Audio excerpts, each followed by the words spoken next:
I don't really get to stand up for myself. I have great teammates. I have a great support system. I got my hometown. I got my family that stands up for me.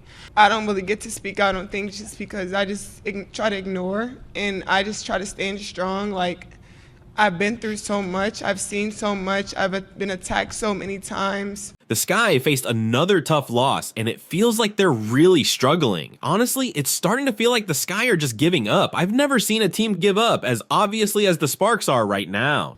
Death threats, I've been sexualized, I've been threatened, I've been so many things, and I've stood strong every single time. And I just try to stand strong for my teammates because I don't want them to see me down and like not be there for them. So they've completely checked out, and Derek Ami has looked totally uninterested for the last several games. She even seemed disengaged during the All-Star game. Looking at the standings after today's loss, the Sky are now 11-16. They're only a game and a half ahead of the Atlanta Dream, who are on a 2-game winning streak and are really trying to turn things around. I'm not going to say the Sky will definitely miss the playoffs, but it's definitely a possibility. As for the Mercury, Kat Copper took a break and had a rough shooting night, going just 2 of 11 from the field. She didn't keep firing away, which was a bit surprising. On the other hand, Brittany Griner did her usual thing, and Diana Taurasi shot well too, even though it felt like she could have been even better than her 2 of 8 performance. Billings had a solid debut with 13 points, and Sue Sutton played well. Overall, the Mercury had a decent showing. Honestly, they could have won this game by a huge margin, but there were moments when the Sky made it interesting. I'm gonna go out and do whatever it takes to win, and every single night, my teammates rely on my energy. So being able to continue the energy, even if we're down, even if we're up, that's what I do. The Sky managed to cut it down to 7 at one point, but then the Mercury bounced back to a 22-point lead, then down to 12, and back to 20 again before the final buzzer. The game was one of those nights when the Mercury just couldn't find their rhythm. Each time the score tightened, they'd say, "Let's concentrate," and then they'd start scoring again. On the Sky side, Kennedy Carter looked fit, but had a hard time getting into the flow. Their biggest challenge? 3-point shooting. Just look at the stats. 0 for 14 from beyond the arc. This team has a track record of struggling with 3-pointers. It's as if the 3-point line doesn't even exist for them. How is it possible for a team to play an entire game without sinking a single 3-pointer? Rachel Banham faced another rough game, and while Carter has been decent offensively, especially in the paint, Cardoso is beginning to show some promise. She went 6 for 7 from the field, but her rebounding definitely needs work. Angel Reese is a different story. Plus, minus stats don't tell the whole tale. Sure, she made a key shot late against the Aces, but overall, she had a tough outing. In the fourth quarter, there was a stretch where she was hitting jumpers consistently. She collected 10 offensive rebounds, and regardless of who holds the record, be it Sylvia Fowles or Tina Charles, Angel is on track to break it. With about 35 minutes of play each game, she's bound to grab 6 or 7 defensive boards just by being in the right place. A study by a sports market research firm found that the sport with the highest percentage of its fans influenced by sponsorships is the WNBA. That number is more than 81%. The study by SBRnet also found that among major sports, the WNBA has the highest percentage of social media users among its fans, and that social media is where they go to connect with leagues, teams, and players. All of it underscores the tremendous growth potential for the WNBA, and why a player like Angel Reese is perfect for this moment. I believe she could average around 14 rebounds a game, which might even be a conservative estimate. Yeah, work to do. I mean, that's what any team, when you start out your season, and you just want to see how well you can come together, gel together, and find that chemistry. And we're getting there. We're getting better with understanding what our offense is, what our defense is, what the identities are. Angel Reese's consistency has been a big part of the team's identity. The star rookie and recently named All-Star recorded her 13th straight double-double against the Storm, breaking the previous record set by hometown legend Candace Parker for most consecutive double-doubles in league history. The Sky find themselves in a tricky position. They have the league's top offensive rebounders surrounded by players who struggle to score. It's tough to watch. Kennedy Carter is skilled, but it's unrealistic to expect her to shine when the roster is filled with players who can't put points on the board. I see you put your arm around Kennedy Carter late in the game. I see that leadership. You've done it for years. What is the message you're telling her? Because she was terrific today. Hey, me and Kennedy, we have a different kind of relationship. We've been through a lot of the same things. A lot of people have misconceptions about us. We understand each other, and that's why I love her. She can get to me, I can get to her. She a dog too. She came out and did so much for us tonight.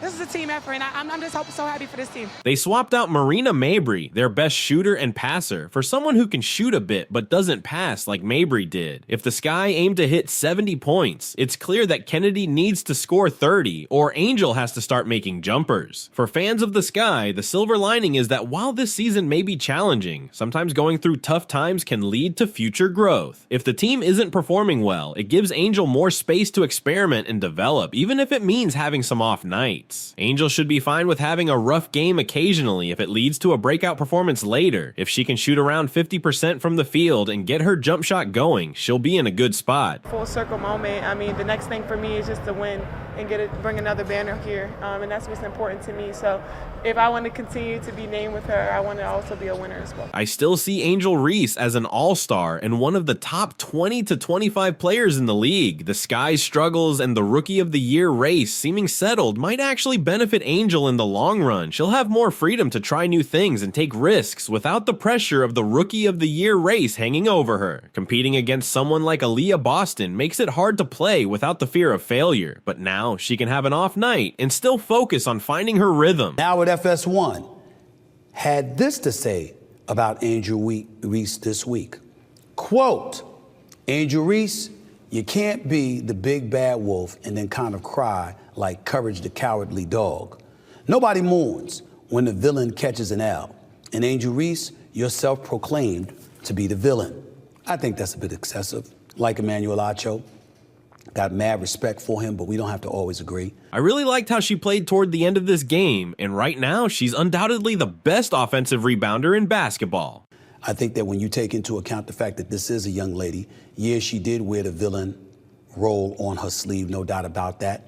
She didn't do a lot to help herself when she was winning the NCAA championship last year against Iowa, and she was taunting Caitlin Clark. Let's move on to our next news story today. Caitlin Clark's exceptional rookie season continued to unfold as she led the Indiana Fever to a victory over the Seattle Storm. Her dominant performance, marked by a surge in the second half, showcased her remarkable skills and ability to impact the game in numerous ways. One of the standout aspects of Clark's performance was her record-breaking achievement. She surpassed Tamika Catchings to become the franchise leader for three-pointers made by a rookie, solidifying her place among the league's elite shooters. Her ability to consistently knock down shots from beyond the arc has been a major factor in the Fever's success this season. In addition to her scoring prowess, Clark also demonstrated her exceptional passing ability. She recorded a double-double, combining her scoring with a significant number of assists, showcasing her versatility and impact on the game. Her court vision and ability to find open teammates have been instrumental in creating scoring opportunities for the Fever. However, while Clark's performance was undoubtedly impressive, the Fever's coaching decisions were a topic of discussion throughout the game. Fans expressed frustration with the team's late game rotations, particularly the limited minutes given to bench players. The decision to bench Lexi Hull earlier in the game was also questioned, as Hull's contributions were significant when she was eventually brought back into the lineup. Despite the coaching decisions, the Fever's overall performance was strong, and Clark's continued dominance solidifies her status as one of the league's rising stars. Her ability to impact the game in multiple facets, combined with her record-breaking achievements, make her a force to be reckoned with. As the season progresses, it will be interesting to see how Clark continues to evolve and contribute to the Fever's success. The Indiana Fever have shared some astonishing figures about their brand's expansion since Caitlin Clark joined the team this season. One particular statistic about video views is truly eye-opening. They have surpassed the NFL, the powerhouse that usually dominates in all areas. I must say, the Indiana Fever deserves some recognition for actively promoting Caitlin Clark for Rookie of the Year, which is well deserved. It was surprising to see that despite all the Fever's posts, there was a noticeable absence of content featuring Clark. If it were up to me, nearly everything would highlight her, yet this data has emerged. The Fever revealed impressive statistics regarding fan engagement this season, so remind me again how Angel Ree and Aja Wilson are the ones making a difference?